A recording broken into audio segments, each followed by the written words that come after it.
मग जयंती साजरी करताना जयंती कशा प्रकारे साजरी केली जाते हे देखील काही प्रकारे आहेत. त्यामध्ये आपण जयंती साजरी करताना डीजे लावतो, त्यानंतर मोठ्या मोठ्या आवाजात गाणे वगैरे लावतो. आणि दुसऱ्या प्रकारे म्हणजे की आपण शांततेतून, म्हणजे ज्यांनी आपल्यासाठी कार्य केलंय त्यांचे आदर्श ठेवून आपण जयंती साजरी करतो. त्याचं एक उत्तम उदाहरण हे आपलं वाचू बाळाला संविधान हे होतं. आता यामध्ये मला सांगायला आवडेल की आताच मी परवा स्टेटसला पाहिलं होतं की आपण जयंती साजरा करतोय, डीजे लावतोय. तुम्ही 148 तुम्ही डॉल्बी लावा, डीजे लावा, मला त्याच्याशी काही दिलेलं घेणं नाही. पण तुम्ही गाणी लावताना जयंती आहे बाबासाहेब आंबेडकरांची आणि गाणे तुम्ही कोणते लावताय याला देखील आपण विचार करणं खूप गरजेचं आहे असं मला वाटतंय. कारण आपण जे गाणे लावतोय, जे आपण आदर्श घेतोय, जे आपण मिरवणूक काढतोय, येणारी पिढी, लहान मुलं, येणारी पिढी आहे आपली, ते हेच पाहणार आणि पुढे जाऊन ते देखील हेच आणि अशाच प्रकारे देश घडवणार आहेत असं मला वाटतं. आणखीन एक गोष्ट मला सांगावीशी वाटते की 14 एप्रिलला जस्ट मी लेख लिहिला होता बाबासाहेब आंबेडकरांबद्दल आणि तो लेख मी लिहिला आणि सगळ्यांना असं शेअर केला होता. मग ते लेख लिहिल्यानंतर काही जणांनी मला क्वेश्चन केले की तुझी कास्ट कोणती, तू दलित आहेस का, तुझी कास्ट महार आहेस का. आणि दुसरी गोष्ट अशी झाली त्याच दिवशी की एका मला सिनियर सरांनी जयंतीचा एक फोटो होता, तो फोटो मला शेअर केला. मी जस्ट सीन केला आणि तेवढं त्यांनी डिलीट केला, ते पण डिलीट फॉर एव्हरीवन. मी म्हणले डिलीट का केलं, तर ते बोलले की मॅडम सॉरी मी डिलीट केला कारण तुम्ही रागाला जात, तुमची कास्ट कोणती. म्हणजे मला असं म्हणायचंय की मी जर का बाबासाहेबांबद्दल लेख लिहित असेल तर मी अस्पृश्यच असणं महत्वाचं आहे का, मी एक दलित असणंच महत्वाचं आहे का. एक भारतीय म्हणून मी एखाद्या थोर नेत्याबद्दल म्हणजे विचार मांडू शकत नाही का. भले ते फुले असतील, भले ते महात्मा गांधीजी असतील, भले ते आंबेडकर असतील, फक्त दलितांनीच म्हणजे आंबेडकरांना वाटून घ्यायचं हे असं मला नाही आवडत. आणि हे आपण आताच येणाऱ्या पिढीला देखील समजावून सांगायला पाहिजे. त्यानंतर अजून एक गोष्ट म्हणजे की मी जेव्हा केव्हा कुठेतरी बोलते, मला म्हणजे मी तुझ्यापेक्षा तशी लहानच आहे विचारांनी, वयाने. तर अजून एक गोष्ट म्हणजे मी जेव्हा कुठे जाते तर ते बोलतात की तुझ्यामध्ये काही बोलण्याची क्षमता आहे, तुझ्यामध्ये काही करण्याची क्षमता आहे. मग त्या प्लस तू कास्टमध्ये येत असेल तर तुला आरक्षण आहे, आरक्षणाची संधी आहे. मला सांगायचंय आरक्षण मला भेटलंय, ठीक आहे, मी ते कास्टमध्ये पण जन्माला आली, पण ते आरक्षण भेटण्यासाठी किती कष्ट बाबासाहेब आंबेडकरांनी घेतलंय याची जाणीव आपल्याला आहे का. इतिहासात आपण कधी डोकावून पावलंय का.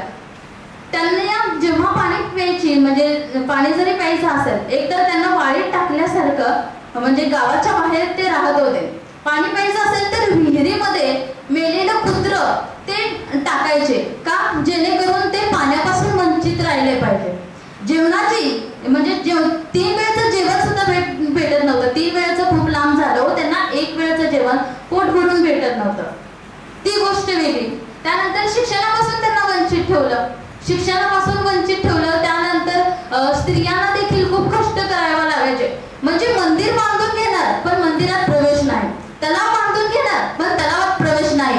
असं जर आजही आम्हाला सत्ता आलं असतं तर विचार करा, आपण त्यांच्याबद्दल अभिमान आणि अभिवादन करायला लाज कसली. आजही आपण मी आताच मगाशी उल्लेख केला की जस्ट की कास्ट सारखं कास्टमध्ये बोललं जातं. मला वाटते की मी लहान तोंडी मोठा घास घेते, काहींच्या मनाला लागेल त्यासाठी मी मनापासून माफी देखील मागते, पण आहे तितकं सत्य आहे, मला कडवं आहे पण सत्य आहे असं मला वाटतंय. त्यानंतर मला थोडक्यात सांगावंसं वाटतं की ज्या व्यक्तीला कधी 3 वेळचं जेवण तर लांबच 1 वेळचं पोट भरून जेवण हे मिळत नव्हतं, त्यांनी आज लाखोंची भूक मिटवली.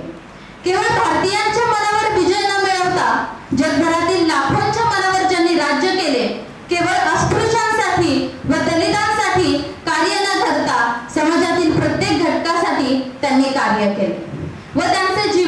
समर्पण केले, ज्यांच्यामुळे आज माझे अस्तित्व या जगामध्ये आहे, ज्यांच्यामुळे मी आज माझे हे मत मांडत आहे, ज्यांच्यामुळे मी आज शिकत आहे, त्याच्या मागे केवळ आणि केवळ बाबासाहेब आंबेडकर आहे. शेवटी जाताना मला या कार्यक्रमाबद्दल बोलायचं झालं तर हा कार्यक्रम अतिउत्तम होता. मला सांगायला आवडेल की मी मागच्या वर्षी देखील या कार्यक्रमामध्ये सहभागी होते. ज्यांचा नंबर येईल, ज्यांचा नंबर नाही येईल त्यांचं आधीच अभिनंदन करते.